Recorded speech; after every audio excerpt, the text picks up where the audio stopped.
ஆழ்கடல் வேடனின் அன்பு வணக்கங்கள். பேக்ரவுண்ட் மியூசிக்கே தேவையில்ல போல இருக்கு. இவரோட கொரட்டையே சூப்பரா இருக்கு. எனக்கு என்ன சமூகம், காலையிலே பனி பெஞ்சிட்டு இருக்கு, அப்படியே புள்ளியங்குட்டியுமா கிளம்பிட்டீங்க. நம்ம சேனல்ல நாம திருவண்ணாமலை கோவில் வரலாற்றை எப்படி பகுதி பகுதியா தெரிஞ்சுக்கிட்டோமோ, அப்படி திருவண்ணாமலைக்கு பக்கத்துல இருக்க திருக்கோவிலூர்ல உள்ள கோவில்களை பற்றிய விவரங்களையும் தெரிஞ்சுக்க போறோம். அதுக்காக தான் நம்ம குடும்பம் காலையிலே கிளம்பிட்டோம். இப்ப மணி ஒரு 7:30-8 இருக்கும். கிருஷ்ணகிரியில இருக்க ஹைவேஸ் ரோட்ல போயிட்டு இருக்கோம். ஆனா பாருங்க, பனி எப்படி இருக்கு. ஏதோ மலைக்கு மேல ஏறுற மாதிரி இருக்கு இந்த பனிமூட்டம். ஆனா நம்மளை சுத்தி மலை இருக்கு. பெங்களூர் டு கிருஷ்ணகிரி ஹைவேஸ்ல இவ்வளோ பனிமூட்டமா இருக்கு. எனக்கு இது புது எக்ஸ்பீரியன்ஸ் தான். இந்த பனிமூட்டத்தை இந்த வெயில் காலத்துல பாக்குறதுக்கு எனக்கே கிளுகிளுப்பா இருக்கு. சரி, நான் விஷயத்துக்கு வரேன். இன்னைக்கு நம்ம திருக்கோவிலூருக்கு போயிட்டு இருக்கோம். திருக்கோவிலூருக்கு போகணும்னு எப்படி நாங்க முடிவு பண்ணோன்ற விஷயத்த நான் அப்புறம் சொல்றேன். வீடியோவுக்கு கடைசியில பாருங்க. இன்னைக்கு நம்ம வரலாற்று சிறப்புமிக்க கபிலர் குன்றை தரிசனம் பண்ண போறோம். வெறும் குன்றை மட்டும் நம்ம இந்த வீடியோல பார்க்க போறது இல்ல, முழு விவரங்களையும் நம்ம தெரிஞ்சுக்க போறோம். அதுக்கு முன்னாடி உங்களுக்கு இந்த வீடியோ பிடிச்சிருந்தா லைக், ஷேர், சப்ஸ்கிரைப் பண்ணி சப்போர்ட் பண்ணுங்க. பாரியுடைய நெருங்கிய நண்பர், அவருடைய அரசவையில புலவராக இருக்கிறாரு.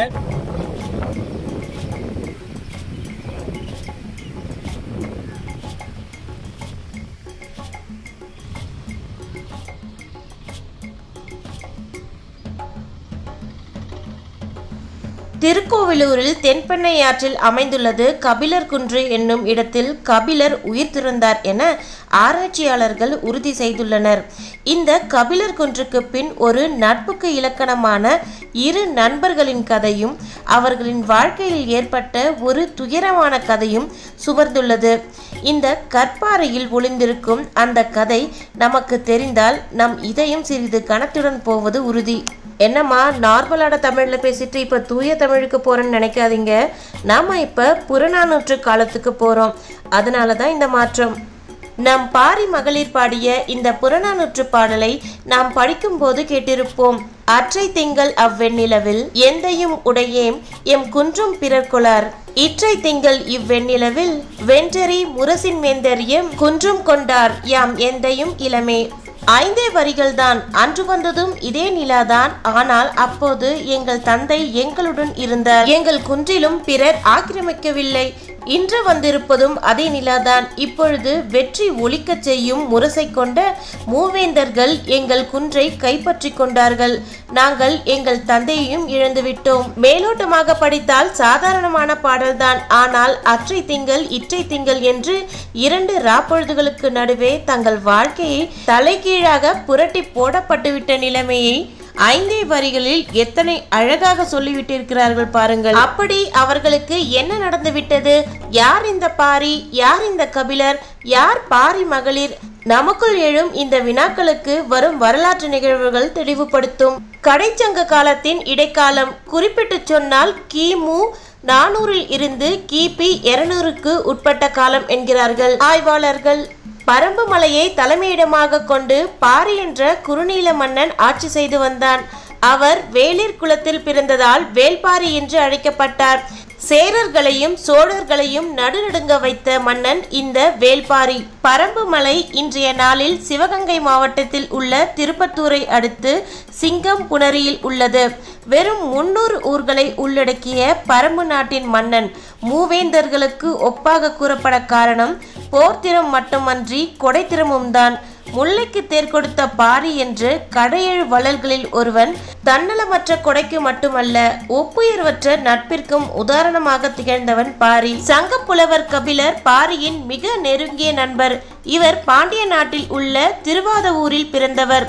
சங்கத்தமிழ் பாடல்களில் கபிலரின் பங்கு அளப்பரியது. குறிப்பாக குறிஞ்சி திணையில் எண்ணற்ற பாடல்களை பாடியுள்ளார். மூவேந்தர்களும் பொறாமை கொள்ளும் அளவிற்கு பாரியின் புகழை பாடி வந்தவர் கபிலர். இவ்வளவு நற்பெயரை கொண்ட பாரியின் வளர்ச்சியை பொறுக்க முடியாமல் நாம் போற்றும் மூவேந்தர்கள் அவரை அழிக்க நினைத்தனர். பல்வேறு சூழ்ச்சிகளை செய்து அவனை அழிக்க திட்டமிட்டு கொண்டிருந்தனர். பாரிக்கு 2 மகள்கள், அங்கவை, சங்கவை. அழகும் அறிவும் நிரம்ப பெற்றவர்கள். பாரியை போன்றே ஈகை குணம் கொண்டவர்கள். மூவேந்தர்கள் மூவரும் பாரியிடம் சென்று பெண் கேட்டனர். அவர்கள் மூவருக்கும் திருமணமாகி பட்டத்து ராணிகளும் உண்டு. இருந்தாலும் அந்த 2 பெண்களையும் கேட்டனர். பாரி மறுத்தார். இதற்காகவே காத்திருந்த மூவேந்தர்கள் பரம்பு நாட்டின் மீது போர் தொடுத்தனர். கோட்டையை சுற்றி முற்றுகையிட்டனர். நாட்கள் தான் போனதை தவிர கோட்டையை பிடிக்க முடியவில்லை. ஆனால் நாட்டு மக்கள் அவதிப்பட ஆரம்பித்தனர். பாரியின் நண்பரான கபிலர் பாரியின் சார்பாக மூவேந்தர்களை சந்தித்து போரை நிறுத்துமாறு கேட்டுக்கொண்டார்.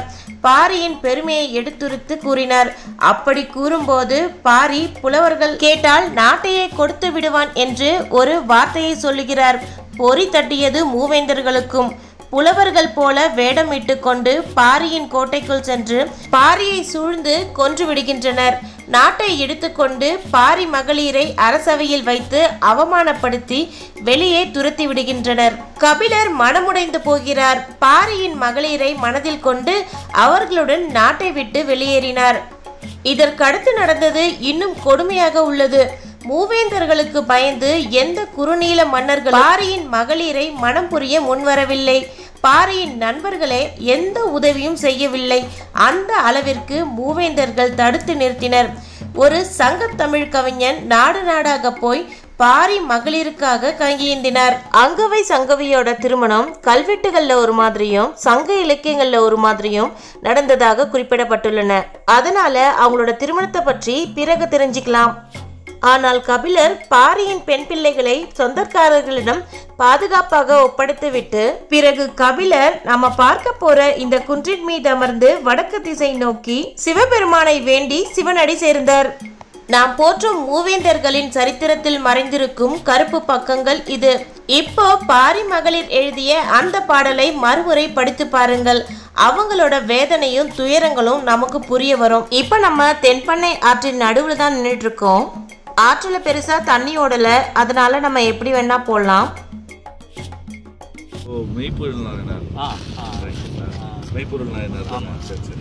அவர் வந்து அந்த ஒரு எதிரி சிவன் வேடமே வந்து போயிட்டு வந்து பண்ணலாம். அது அந்த அந்த கப்பல் இது வந்து இது மன்னன் பாரி வடக்கு அது வந்து அதில் நாதேஸ்வர சிவன் டெம்பிள் பல்லவர்கள் காலத்தில் வந்து கட்டுறது. இது வந்துட்டு அதான் சார், இது வந்து வீரட்டேஸ்வரர். இதுதான் வீரட்டேஸ்வரர். அந்த வழியாக கீழே வரலாங்களா? ஆமாம், அந்த ரோடுக்கு போவோம். அதுதான் அதுக்கு வந்து மெயின் என்ட்ரன்ஸு.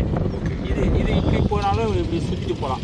நம்ம கோயிலுக்கு போயிட்டு கீழே பஞ்சபாண்டவர்கள்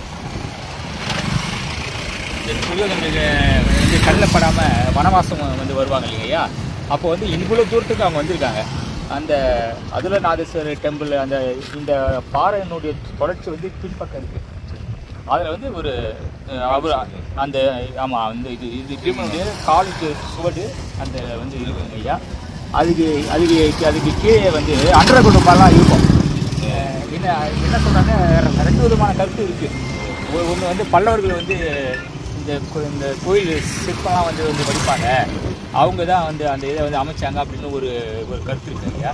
இன்னொன்று வந்து கரெக்டாக அந்த 5 இது ரூம் மாதிரியே இருக்கும். பாறையில் வந்து படுத்த மாதிரி பாறை வந்து குறைஞ்ச மாதிரி வாசல் காலில் இருக்கு.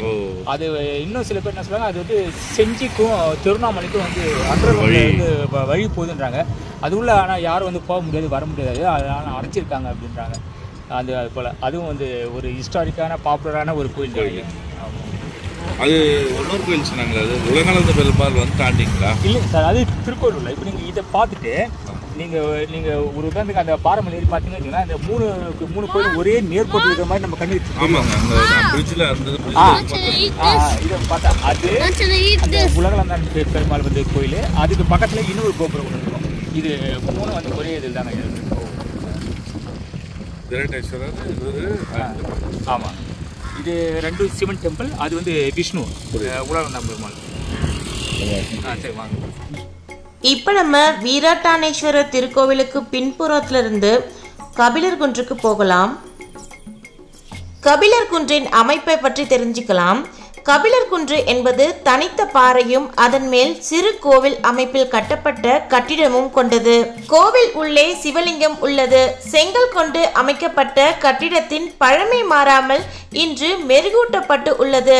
கட்டிட அமைப்பை கருத்தில் கொண்டு கபிலர் குன்று 14ஆம் நூற்றாண்டைச் சேர்ந்த கட்டிடபாணி என தொல்லியல் அறிஞர்கள் குறிப்பிட்டுள்ளனர். கோவிலின் மேலே 4 புற மேல் பகுதிகளிலும் கடவுள் சிற்பங்கள் தெரிகின்றன. அச்சிலையின் மேல் பகுதியில் 2 ஆண் உருவங்களும் 2 பெண் உருவங்களும் தெரிகின்றன. பெண் உருவங்களின் முகம் பொலிவுடன் காணப்படுகின்றன.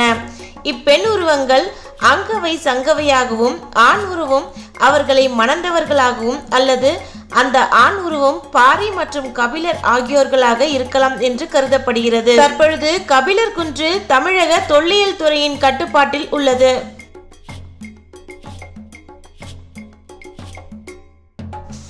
சங்கப்பாடல் கபிலர் வடக்கிருந்து உயிர் நீத்தார் என கூறும்போது கல்வெட்டானது தீயில் இறங்கி உயிர் நீத்தார் என்கிறது. இக்கல்வெட்டில் ராசராசனின் தாய் வானவன் மாதேவி மலையமான் குலத்தில் தோன்றியவர் எனவும் மலையமான் குலத்திற்கு வீரட்டனேஸ்வரர் குலதெய்வம் எனவும் அறிய முடிகிறது.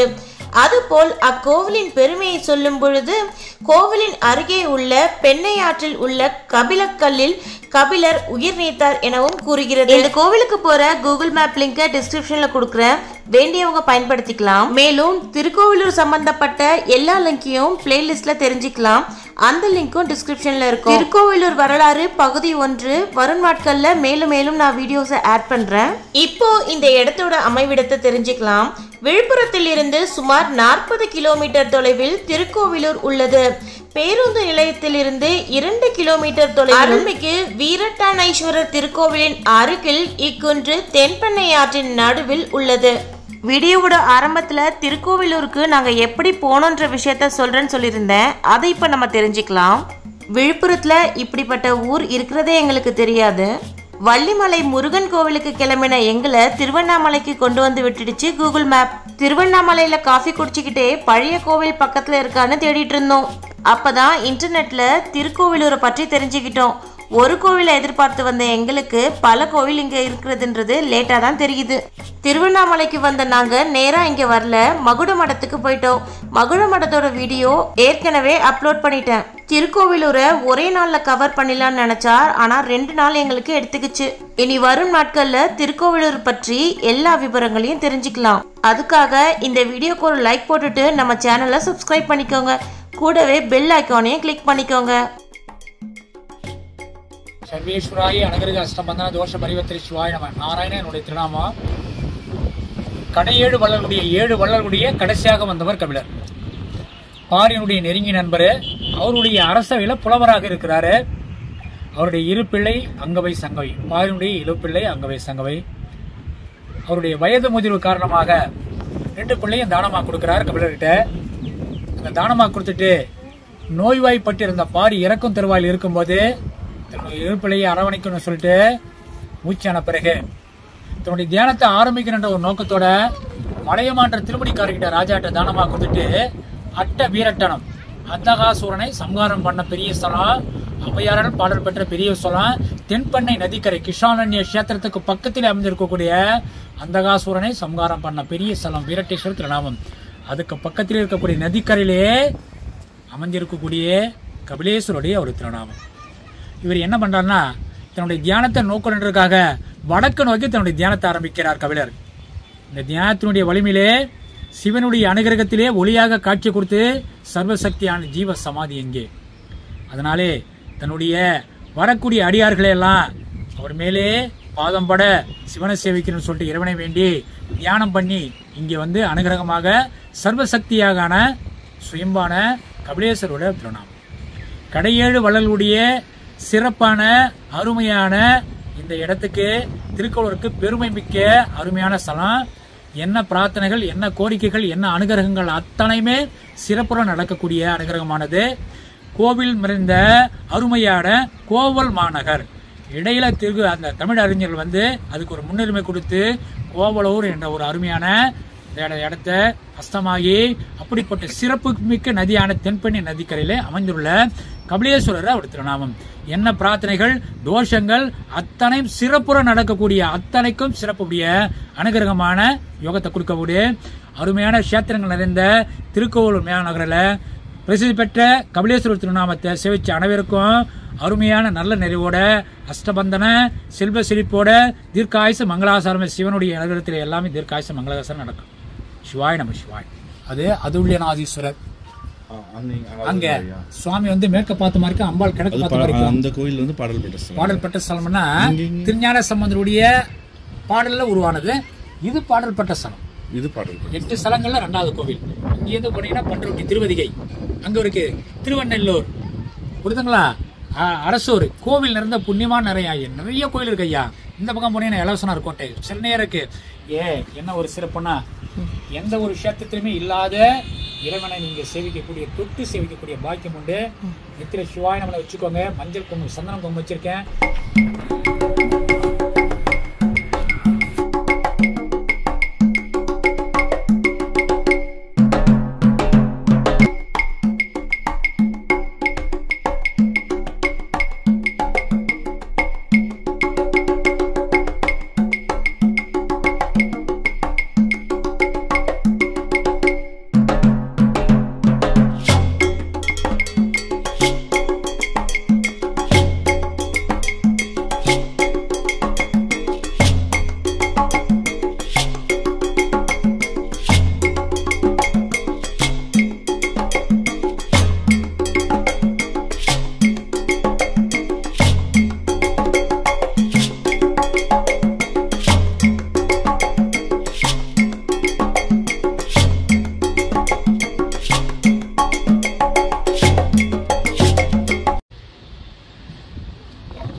திருச்சிற்றம்பலம். தென்னாட்டுடைய சிவனை போற்றி, என் நாட்டவர்க்கும் இறைவா போற்றி. நன்றி.